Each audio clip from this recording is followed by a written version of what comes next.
Indonesia dengan segala keberagamannya yang tidak dimiliki oleh negara lain. Mulai dari suku, agama, ras, budaya, dan ekonomi dari masing-masing daerah memiliki keberagaman dan keunikan masing-masing.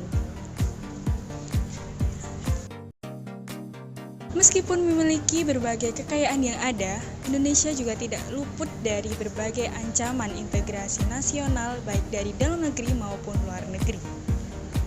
Berikut adalah penjelasan mengenai ancaman integrasi nasional terhadap bangsa Indonesia. Integrasi nasional adalah penyatuan atau pembauran suatu bangsa sehingga menjadi satu kesatuan yang utuh. Memiliki integrasi nasional berarti sama dengan konsep menyatukan bangsa dengan kesederhanaan. Integrasi nasional tak luput dari berbagai ancaman yang dihadapinya. Ancaman tersebut merupakan ancaman terhadap cita-cita bangsa Indonesia, khususnya untuk melindungi segenap bangsa Indonesia. Ancaman integrasi nasional terbagi menjadi dua. Di antaranya adalah yang pertama, ancaman militer. Ancaman militer adalah ancaman yang menggunakan kekuatan bersenjata yang terorganisasi yang dinilai mempunyai kemampuan yang membahayakan kedaulatan negara, keutuhan wilayah negara, dan keselamatan segenap bangsa. Yang kedua, ancaman non-militer. Ancaman non-militer merupakan ancaman yang tidak menggunakan senjata. Namun, bila dibiarkan akan membahayakan kedaulatan negara, keutuhan wilayah negara, dan keselamatan segenap bangsa Indonesia. Contoh-contoh ancaman militer integrasi nasional yang terjadi di Indonesia antara lain, contoh yang pertama dari ancaman militer dari luar negeri, yang pertama spionase adalah praktik pengintaian memata-matai guna mengumpulkan informasi mengenai sebuah organisasi atau lembaga yang dianggap rahasia. Salah satu aksinya adalah Allen Lawrence Pope, merupakan seorang tentara bayaran yang ditugasi CIA dalam berbagai misi. Salah satu misinya di Indonesia adalah membantu pemberontakan PRRI atau Permesta, namun ia berhasil ditangkap oleh TNI ketika berupaya mengebom armada gabungan angkatan bersenjata Republik Indonesia dengan pesawatnya.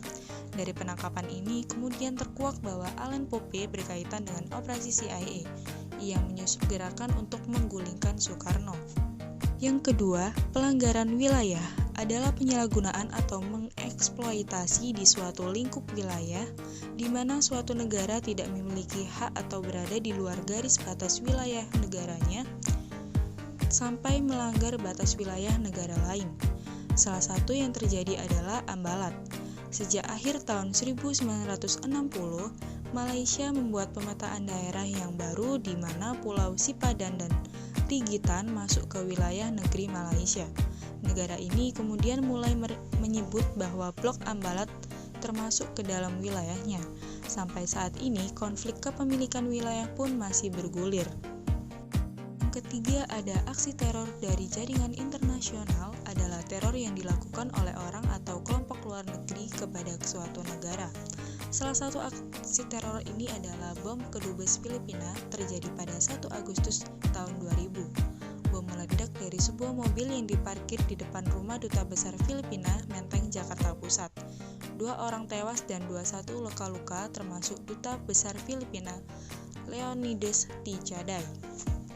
Ancaman militer dari dalam negeri.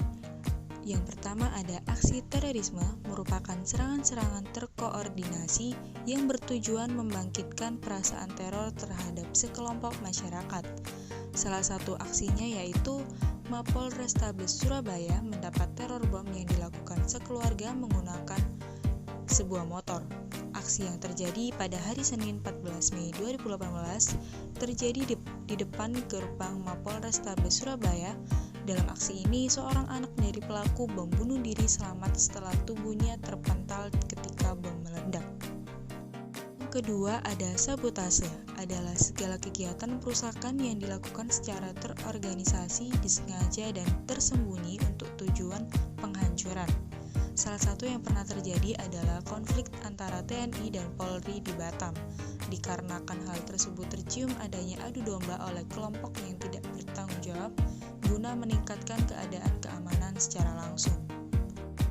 Non-militer dari luar negeri, yang pertama memakai atau membeli produk luar negeri, yang kedua lebih mencintai budaya asing dibanding dengan budaya lokal. Dari dalam negeri, yang pertama banyaknya pengangguran, yang kedua pejabat yang korupsi. Indonesia bukan sekedar nama, ada kenangan, cinta dan luka di sana. Ada tempat bertualang dan tempat pulang. Ada saya dan kamu yang mencoba memperbaiki dengan cara kita yang sederhana dan tak kenal lelah. Sebagaimanapun, pembuatan video ini bertujuan sebagai persyaratan melaksanakan evaluasi akhir semester dari Bapak Edi Wahyudi, SH.MSI, selaku dosen pengampu mata kuliah Pendidikan Patriotisme. Baik, itu saja yang bisa saya sampaikan mengenai ancaman integrasi nasional terhadap bangsa Indonesia. Saya Sarah Aziza pamit undur diri. NKRI harga mati.